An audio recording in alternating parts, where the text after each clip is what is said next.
Great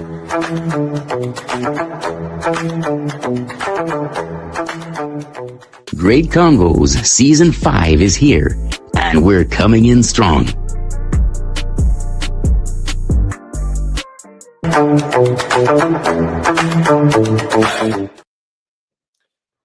Good afternoon and happy Monday to all of you. Thank you for joining us.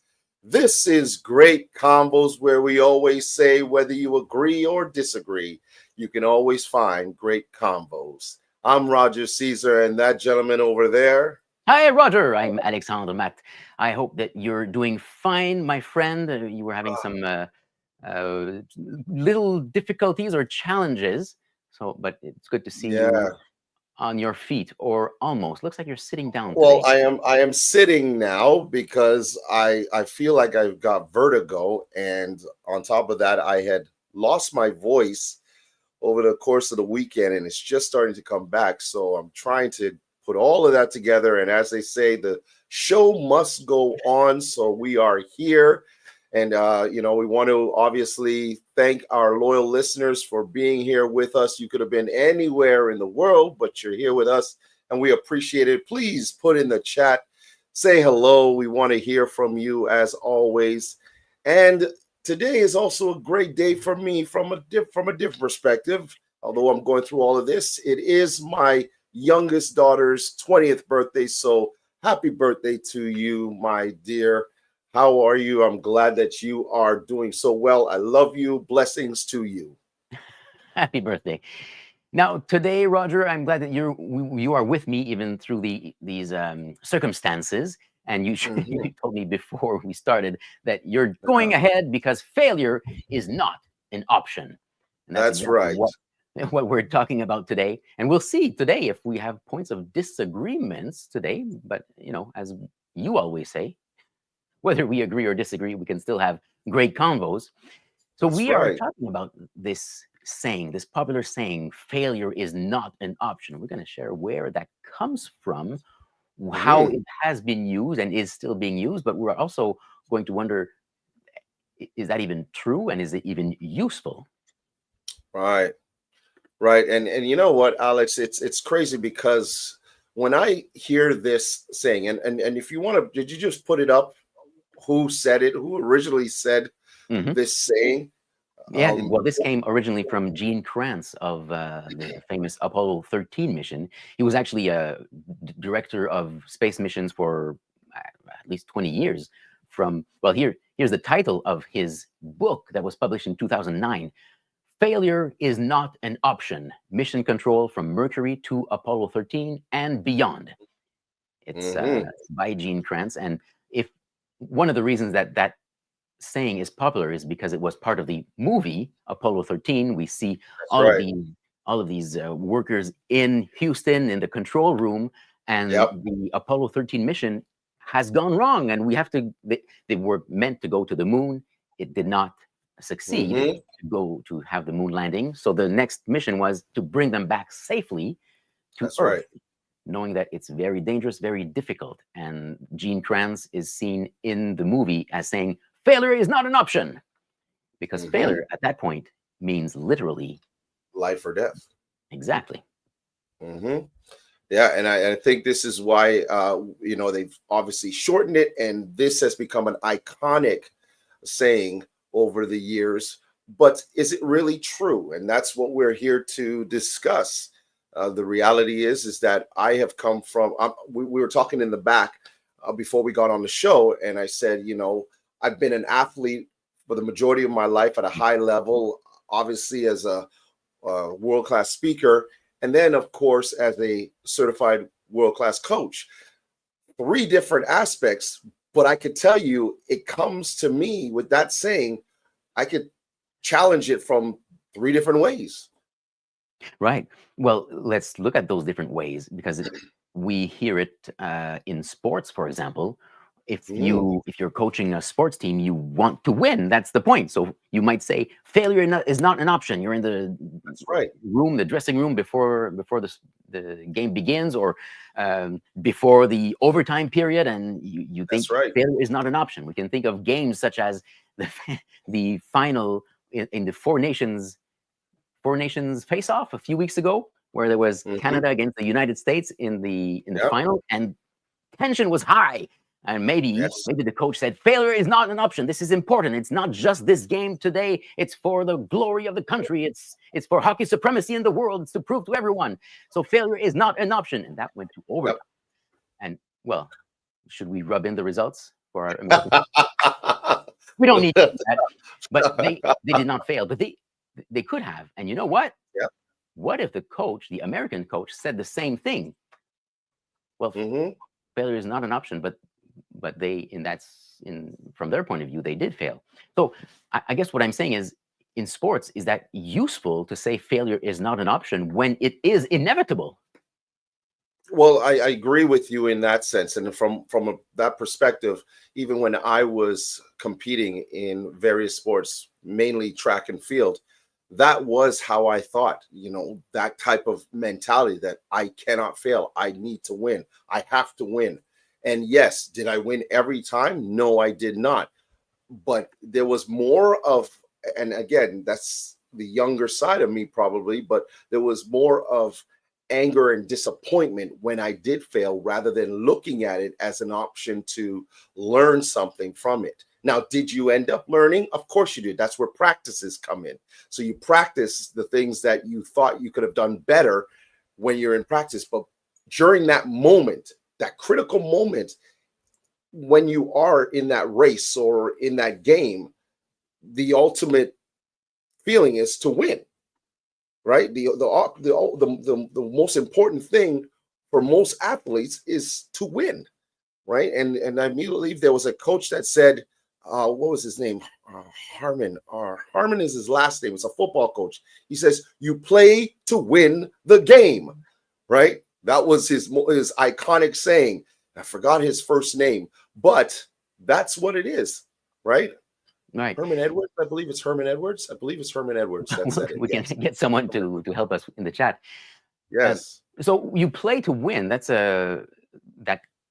is a good way of seeing it in sports. When we're on stage and competing, and I see it differently. But for sports, that's the point, right? I think of tennis players. One of the these professional players that if they win or if they lose, it's a difference between winning $1 million or just a couple of $100,000, which is still really, really good. Right. Roger, I recall, I was thinking about this just yesterday. 2001, maybe, or 2001 US Open. It is Pete Sampras, the legendary Pete Sampras, who is almost unbeatable throughout the 1990s. And he just beat 3 previous champions going to the finals. And then he's head-to-head with a newcomer, Hewitt, I think is his name, 20 years old, new guy. And Pete Sampras played one of his best games. So he played to win, but he still did not win that game. And at the end, he was very gracious about it, as he was always during his whole career, of saying, I played my best. He was better. He was faster. Right. But he took it well. And if he had I can't be in his head, but I imagine if he was just thinking about success, winning at all costs, he would not have been able to be so gracious at the end. Right. No, it's very true. There has to be a sense of humility when it comes to these things, feeling that, hey, look, these things could happen to us. It's inevitable that one will win, one will lose when it comes to sports. But from the sports, and first of all, I want to say thank you to our loyal listeners. They are pumping the chat with different quotes. And Alex, you got to keep putting on. I just put AJ's on, which was here. I put hers on here, and I believe that even Kathy has put on another one from Michael Jordan. We have another one from Jordan that I said. Michael Jordan has, I have failed over and over and over again, and this is why I succeed. Right. So even in sports, no matter the fact that we want to win, there is the acknowledgement that failing is a part of it, and it helps us to become successful. And when we look at ourselves as speakers, let's go from that level now. you and I have had our fair share of failures when it comes to the speaking world. And how did you take it when that happened? Wow. Well, I recall the first times. Man, I started competing in 2009, and the first time that I Mm, lost was I surprised myself by going pretty far in the contest, and I went to the equivalent of the world semifinal, and that's when I failed for the first time that year, because before mhm. you win every step of the way. So I'm thinking, oh, I'm so good, I'm going to win, and then Right. other people win. So I was upset, and it took me a while to go over it and to have a different mindset. And when I have rewatched the video recording of my speech on that day and compare it to those who won, it's like it's Mhm. obvious why I didn't win. I was not as Right. good as I thought I was. But that was important, and I'm very glad that I did get a recording so I could see why I didn't make it farther. But my mindset was on the win rather than on what I can do to make my speech better. Right. And for me, I started competing in 2012. And I think I've said this on the show before, but I'll say it again. I did a speech about a young man who ended up committing suicide, and his mom, a single mom. The story was so painful as a father, and I shared it in my first ever opportunity to speak at the international speech contest, and I made it to the division level. But when I got there, I think I placed third, and I was so upset, and I was wondering why. I mean, everybody's up to this point has loved this speech, and then it was somebody that had told me that it was so dark. There was Mm. no humor, and that was the learning portion for me. Although I was upset and I didn't know why I had lost, and I will say shout out to David Lauzowski, who Yeah. that year had the hug speech. He was the one that went on to win, and I was sitting there. I remember saying to myself, "Oh, a hug speech beats this. This is so important, you know." But I got it. I learned something from it. So in that failure, there was an option for me to learn a very valuable lesson in that the humor aspect of it to bring people up was necessary as a speaker. And I was relatively new at the time, Mm. so I didn't know that part. I remember that speech because I met him on the final stage of the district, and I Yes, recall, yes. it is extremely light, and you can think a hug speech, but the impact that that had on the audience, Mhm. everybody was hugging, including the Yes. contestants on stage after. So, so sometimes Right. a light speech can really make a difference. Yeah. We, Roger, we both are coaches as well for speakers. A lot Mhm. of our students or clients are winning their contests at the moment, but as time advances, more and more will not win, which is inevitable because only one Mhm. person can win it all. So Yeah. you and I have lost every, uh, probably at every level possible, Mhm. um, Mhm. and that's the same thing for thousands of people every year who compete. Mhm. They Mhm. don't at a certain point the winning stops. So Yeah. I think it's important to realize this, that it is inevitable that you will not win always. So what what if we were to say that failure not only is inevitable, but it is necessary?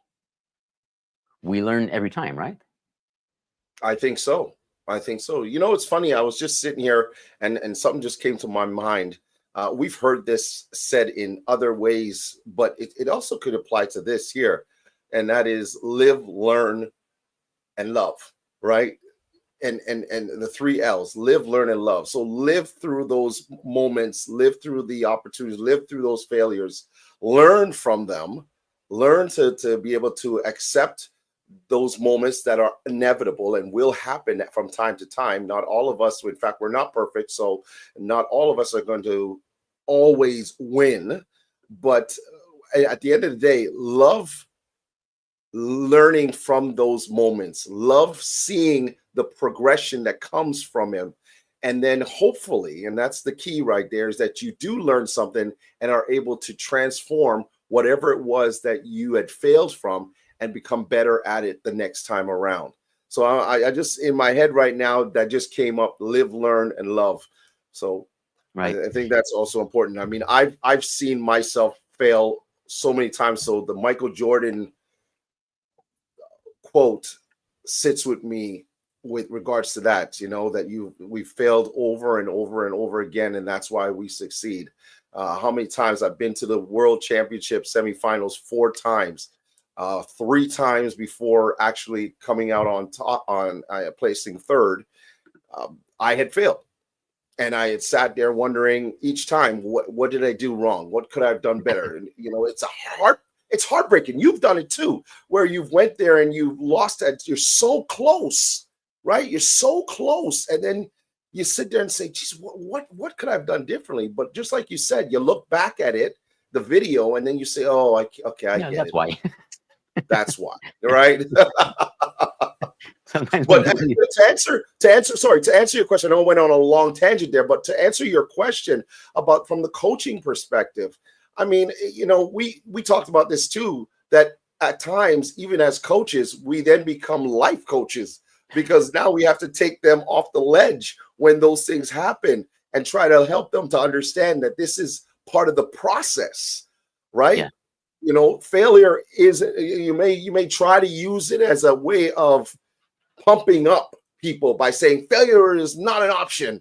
You got to go out there and you got to do the best and win. But you got to also be ready to help them when they don't, and to take them off that ledge that says, look, it happens, right? It has happened. I think we have seen, and I'm going to keep it between you and I on this one, but we've seen someone who has made it really high and was upset, right? So we know that it doesn't matter if it's at the lowest level or at the highest level, it happens. Mm-hmm. Yep.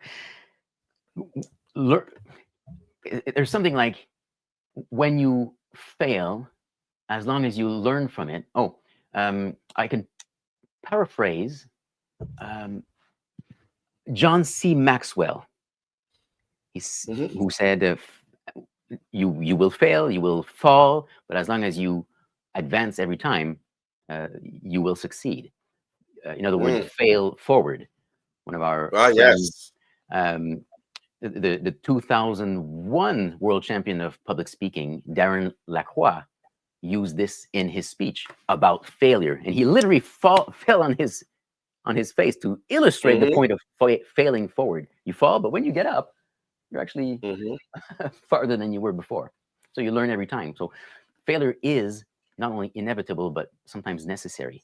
However, Roger, can you imagine Gene Kranz in Houston thinking about the Apollo 13 mission, trying to bring back the astronauts back on Earth alive, and saying, guys, we might fail at this, but at least give it your all, okay? It's important that we at least try. And if we fail, we'll learn from our mistakes, all right? Exactly. So exactly. Perhaps in some cases, life or death cases, something that's very high stakes, that it makes sense to say and to think and to act like failure is not an option. Yeah, and psychologically too, Alex, from that perspective, in your mind, you know that you have no other option, right? When you hear something like that, when you know that it's of that type of consequences, psychologically, you say, okay, you're right.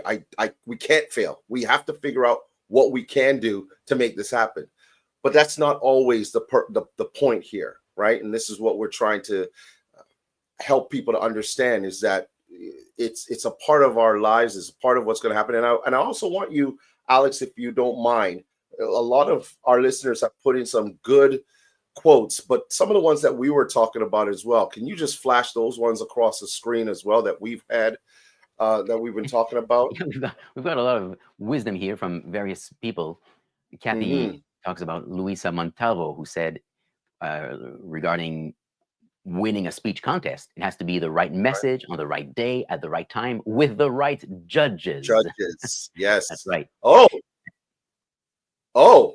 Can we just pause for a second and talk course. about something right here? Of course. Speaking about the right judges. So Roger, before we close, and we'll flash more of these quotes on screen. But before we close, Roger, is there something that you want to say about the right judges?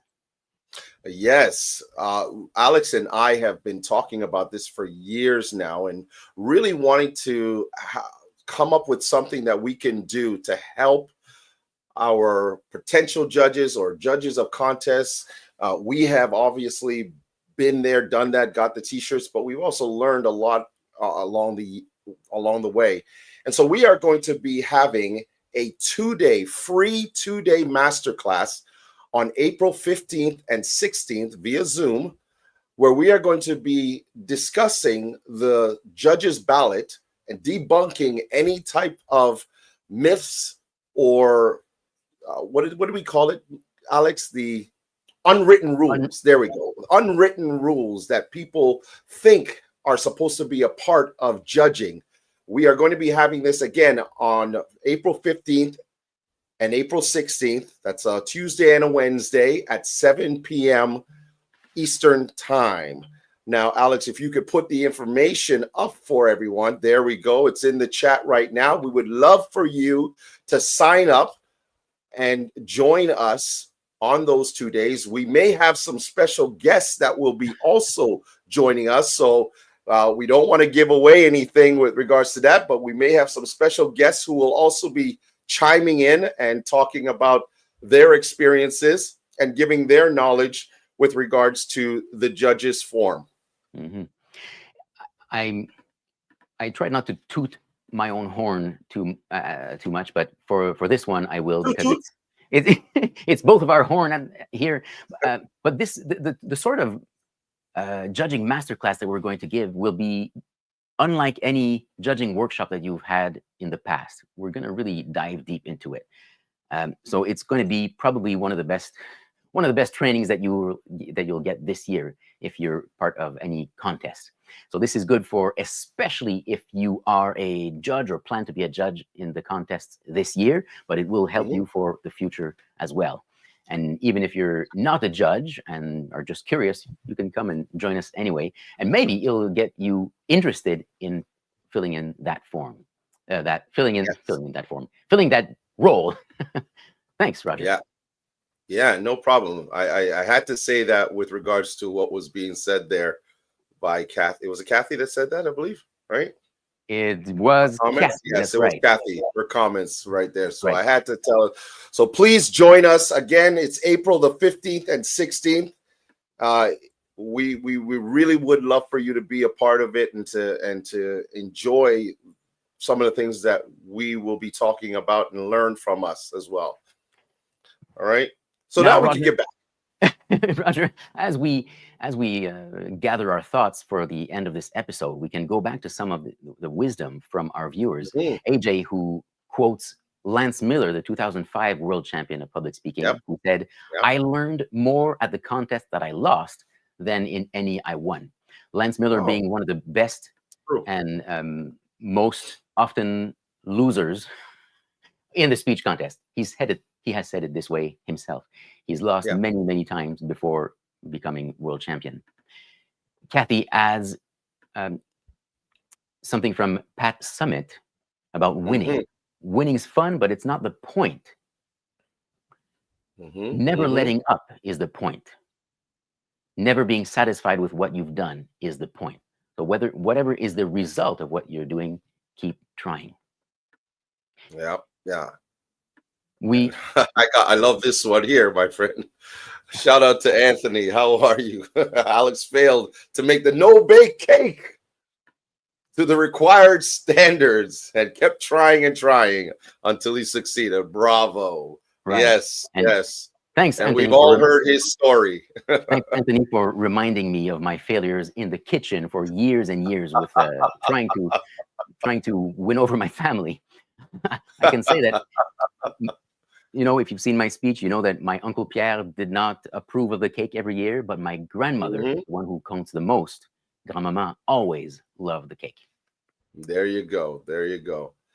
Yeah. So, Alex, I mean, as we come to the end of this one, your final thoughts, and I'll give mine and close it off. Well, I'll start with a question, because in the chat we've got a lot of quotes from other people, but I would like quotes or wisdom from you personally, our viewers. And I could ask you, what are some times or one time that you have failed, but it helped you move forward? We asked the question if we believe that failure is necessary, or if it's even avoidable. In most cases, failure is okay. It's a part of life. So maybe failure is not an option. Maybe that's not the wisdom that we should go for, but maybe failure is an option if what you really want is to succeed. Roger? Yeah, and I would add to what you're saying there. Please remember that the chat does not stop here. You can go on any one of our platforms and continue putting your comments there so we can see it. Alex and I do read them, so please keep that in mind. But the reality is, at the end of the day, we are all human beings. And part of being a human is to sometimes fail. It helps us to learn, it helps us to grow, and it helps us to lift ourselves up. And as they say, dust yourself off and try over again. While there are moments in life where failure is not an option, and it could mean life or death, sometimes for a doctor, a surgeon, or in times of war or our troops, maybe that is not an option in those moments. But at the end of the day, we have the ability and the opportunity to lift ourselves up and to try again, and to look at a failure not as a moment that we have absolutely are disgusted in ourselves, but rather an opportunity to lift up, look at what we can do, and become better human beings. Thank you very much for joining us for yet another great convo. And as we always say, please keep the conversations going even after you leave this show, because whether you agree or disagree, you can always find great convos. Oh my God, I didn't even know what to say right there. I'm going to go. We're done, Roger. Have a great week. We're done. I just want to go. You got it. You got it. See you later.